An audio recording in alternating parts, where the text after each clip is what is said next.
Okay, so Pedro, you were an academic at CPES at the University of Porto, and you went from that to being a minister of state. And I guess that's not an unfamiliar path in Portuguese higher education. Alberto Amaral, I think, did something similar, but that move from academia to government, how big a shift was that? What did you learn? What were you not expecting when becoming a minister of state? Well, I think you're right in the sense that there are quite a few people that have done this, not only in Portugal but actually in other parts of Europe, in different areas. And I think it's always a bit of a challenge because there is this expectation that, well, since you're an academic and moreover, if you're an expert on the topic, people expect you to have a solution for all the problems, obviously. And it's not exactly like that. At the same time, I think one is worried that what you will do in office will be coherent to what you had advocated as an academic and what have been your writings about specific topics. So yeah, that somehow challenging.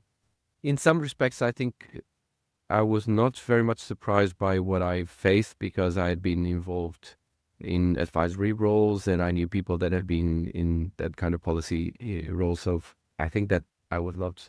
I mean, there were the sort of normal things that you expect, like the amount of work, the sort of the long days, but I never felt that was really the most difficult part. I would say that, of course, going through some of these things and living them, it's a little bit different than knowing them in sort of in abstract. But I think the main concern for me were the sort of the permanent pressures. You're always concerned with something. You're always worried that either with the problems that you have to deal with or with problems that will emerge. Things that I was not so happy with was sort of the lack of sense of urgency in some of the actors, both within on the side of government and on the side of the stakeholders in the sector. Because, if you feel that the problems are significant, you need to move forward. Of course, thinking about them and not brushing through, but you need to move forward. On the positive side, I think it was very important the sort of the quality and the dedication of staff, which is always quite often criticized in terms of civil service. But I think that was very important. And the other thing that was also very important was the sort of the importance of data and evidence. At the same time that you also need to develop arguments and to persuade people about the points that you try to make. So, what were those urgent issues? I mean, I know, one of the things that you dealt with, one of the big things was a funding formula, and we'll come to that later. But what were the other, to your mind, what are the big urgent issues in Portuguese higher education right now?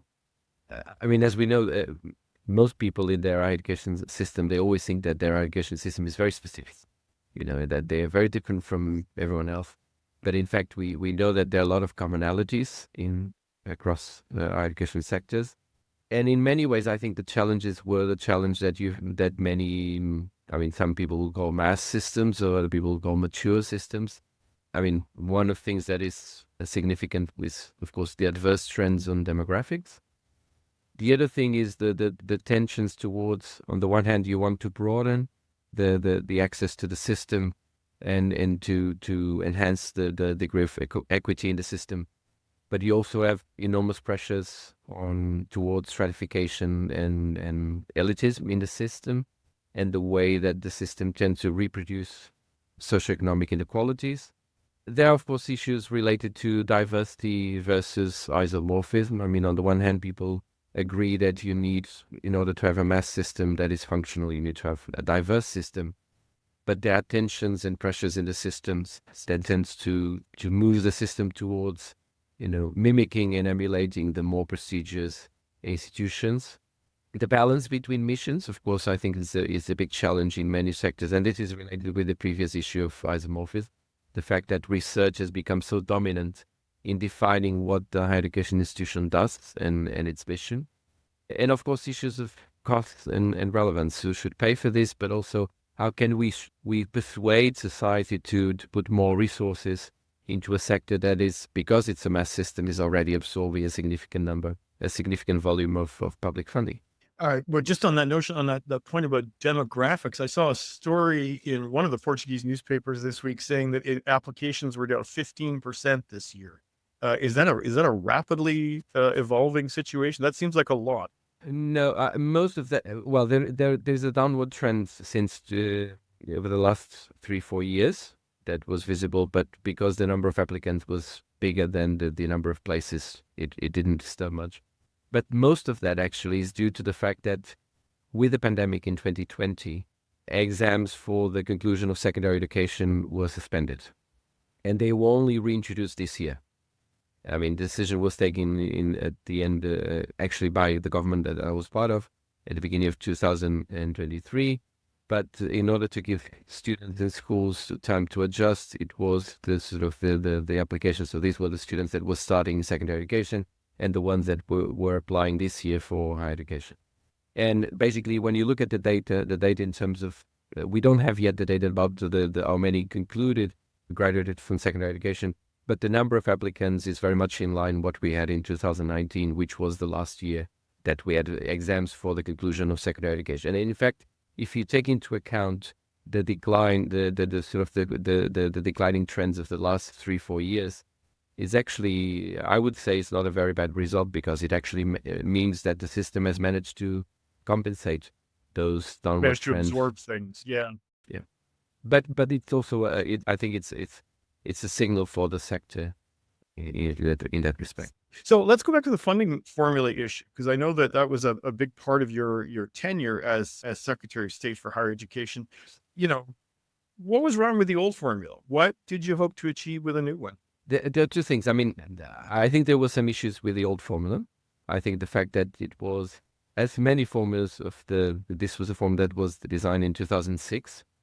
So 15 years have passed. So I think the sector was very different from what it was, and the situation and challenges and so on.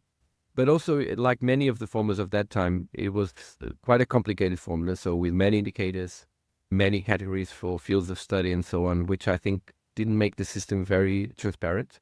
And if you introduce many indicators, many variables, in many ways, the message that you want to convey, because a funding formula is supposed to be an instrument to steer the system, is lost.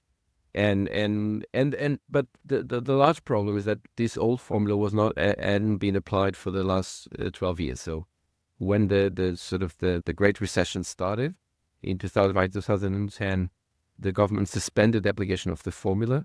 And since then, the budget of all institutions would evolve in the same amount and in the same direction, regardless of their number of students and regardless of their performance.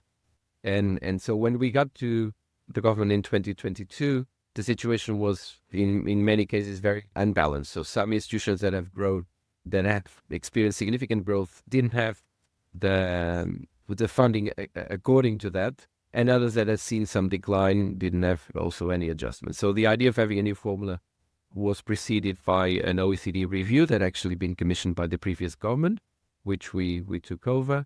And then the idea with the new formula was to have a more simple and transparent formula. And that was part of the funding system. So in addition to the formula, we would have funding contracts that would tend to emphasize, to be focused mainly on institutions that were placed in more peripheral regions of the country. And the idea was also to have a period of 4 years that you have a gradual implementation of the new model and the new funding system that at the same time would correct some of the imbalances that the fact that for 12 years you didn't have any formula being applied have introduced in the system. And how did institutions respond to those proposals? Were they on your side? Were there things they liked? Were there things they didn't like? But universities don't like change. Yeah, but on the other end, I think a significant part of the sector was very keen that we would have finally some kind of formula, some kind of rules that would be applied to all the sector. Of course, there were some institutions were afraid that by reintroducing a formula, because the evolution that they had, that they would be on the losing side. But that was, I think, one of the key aspects that in the process was that this was always seen as a formula or a new system that could be introduced within a pattern of growth of funding for the sector, and not as redistributing funding from some institutions to other institutions. And I think that made all the process easier. I think it would be much more difficult if we were in a context where we were just taking money out of some institutions to give to others. This, of course, required political commitment from the side of government, and this was very important to have the backing of the Prime Minister and the Minister of Finance for that. That meant that you could correct the imbalances without creating disruption for some of the institutions. And I would say the main critical points were the differentiation between sectors. So we have a diverse higher education system with universities and vocational institutions. The differentiation or not between regions, and our decision was to have a formula that would apply to all regions the same way, and then use the funding contracts as additional funding targeted for some strategic purposes for those located in more deprived regions or less populated regions. And then the two other things that were raised in the discussion were, on the one hand, of course, fields of study. Of course, everyone wants their fields of study or the fields of study in which they're stronger to be better funded, but we really wanted to simplify the mechanism. I think that helped. And finally, the fact that we didn't propose to introduce performance indicators from the start. Because we didn't have a formula for many years, we didn't have data on that. But moreover, we wanted to have an approach that these performance indicators would be developed in a collaborative way with institutions, in which they would be responsible in many ways by deciding which areas they wanted to focus and which areas they wanted to contribute, and therefore by which indicators they wanted to be assessed. And because we decided that this should take place at the second step, I think some institutions wanted those performance indicators at an earlier stage, and that was also a point of discussion. I find that fascinating because I don't think I've ever heard of universities, maybe not demanding, that might be the wrong word, but universities, being disappointed that there wasn't enough performance-based funding in a system. Why do you think that was? Yeah, I was also. I'm not too sure I was surprised, but it was. But it was significant that some institutions were so much pressing towards that. I think it has to do, in some ways, that could be a sort of strategic approach by some institutions because they thought they would be on the winning side. But I think it has also to do with the fact that the sort of this competitive performance ethos has so much permeated higher education. So they even, at some point, I would say to some of the institutions, beware what you wish for, because in some cases this can even curtail the level of autonomy and could enhance the possibility of interference that governments have on your autonomy and the capacity to devise your own strategy. But actually, I think that, in many ways, it was the only public criticism that took place. I think that was quite interesting, to say the least. Pedro, I want to shift the ground a little bit from Portugal to Boston. You gave recently, 2 months ago, you gave the Philip B. Altbach lecture at Boston College's Center for International Higher Education, and you devoted a lot of your talk to the subject of artificial intelligence and how that's likely to change higher education. Could you tell us a little bit about your views on this? That's.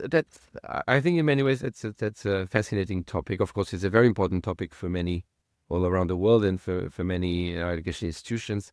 And it's fascinating because to a certain extent, I think we are very much nurtured by a view that has been dominant over the last decades that progress has been skill biased, and the fact that that the previous waves of technological progress have tended to in the labor market to favor those that have higher skills, and therefore actually higher education has been quite often seen as contributed to that and being on the winning side, and the returns for more education and more skills have suggested that.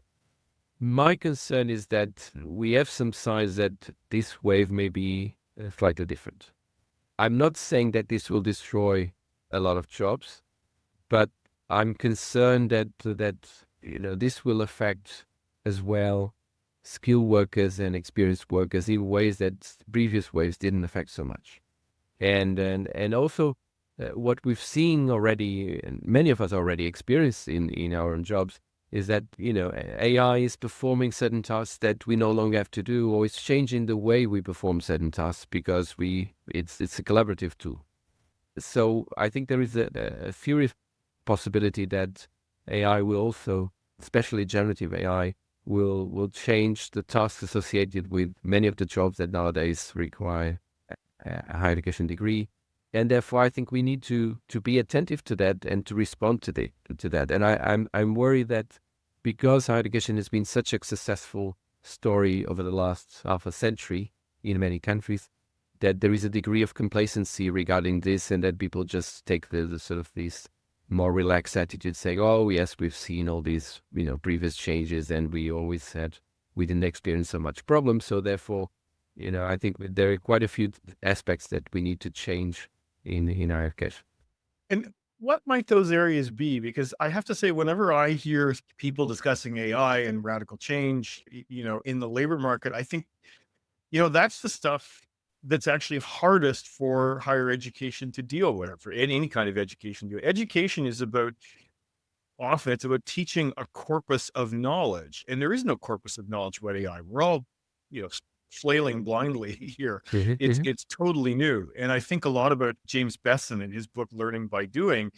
And he was talking about how education worked during the Industrial Revolution in Manchester, in the bits of England that were industrializing, and it's basically, where there's a totally new technology, who are you going to get to teach new people? Because there's just nothing, there's no settled corpus of knowledge about it. What do you think higher education institutions should be doing in a time of radical change? One of the major concerns that I have is that the impact, we tend to talk a lot, and a lot of the attention tends to be on the impact of digitalization and technologies on science and technology fields. Whereas I think we should be much more attentive to how is changing the sort of the non-technical fields, how much this is changing, health professions and humanities and social sciences, which are a very large part of many higher education sectors and a very large part of qualified workers in many of our countries. And I think there's several things that we need to do. I think the first thing that I think we would need to rethink is the way we balance the importance between, or the balance that we at the moment we have between the different missions in higher education, and the fact that so much of the pressures and so much of the rewards are focused on other missions than education, teaching, and learning.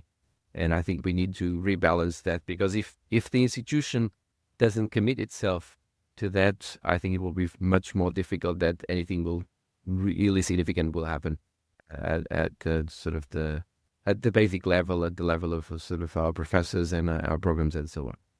And then if that's the case, that AI will affect more experienced workers, it means that many of these people will need more support in terms of lifelong learning. They will need to have support in terms of reskilling, in terms of in some cases, changing their professional trajectory. And this is an area where a lot of higher education institutions preach much more than they practice. And I think that means that we need to rethink the way we allocate our efforts in terms of our education portfolio by moving some of the attention towards lifelong learning that has been so much focused on initial training that's been the core of the sector in many systems. And finally, I think we would need to, certainly we would need to rethink some of the changes or we'll do some changes at the level of initial training related to the way we teach, the way we assess students, the way we train and retrain our academic staff, which will not be obvious, I would say, but there are various dimensions that at the end of the day will come to how much the institution is committed to education as the prime mission of higher education. So even if AI is not a mass job killer, either now or in the future, we are seeing declining rates of return on higher education right around the world. Obviously, there's massive graduate unemployment in China. There's quite a bit in India. In the United States, for the first time, young graduates are less likely to be employed than non-graduates of the same age. What does it mean for the higher education sector globally if rates of return decline? Are we heading for a smaller global higher education sector? I tend to be cautious with some of these. With the fact that we are extracting too much out of the sort of what can be sort of the transitional situation. We have seen in the past situations where there were problems of adjustment between the supply and demand of graduates, and that didn't lead necessarily to a permanent or more structural situation where education became less relevant. And in the cases of countries like China and India, those systems have expanded tremendously in previous years. It's not, in some ways, it's in line with what was the experience of other countries that have experienced that when they had massive expansions and the economy didn't follow as quickly as the higher education sector in absorbing those rising number of graduates. I mean, it's also not surprising that in many countries we're seeing a lower relevance of initial training, sort of bachelor, sort of first cycle degrees, because that it's a supply and demand thing. So if we move from sort of an elite system to a mass system, that's sort of normal. But what we've seen is that in many cases, a growing premium for postgraduate degrees and continuous education. So I would be cautious in terms of drawing conclusion that, well, we're moving to a situation where education will become less and less relevant. Bearing in mind all the concerns I already expressed about, the be aware of complacency. What I don't expect necessarily a decline in terms of the sector, but maybe on the one hand, a slower pattern of growth, which I think will be a challenge for many sectors because we come out of a period of decades of relentless growth in many education systems, and also a broader scope in the way we approach education and a difference in terms of our education portfolio. I think that it's not that there are not many things that we can do, but that will require that we rethink what we are expecting in terms of what our professors should do and how the attention of the institution should be. Right. Pedro, thank you so much for being with us today. My pleasure.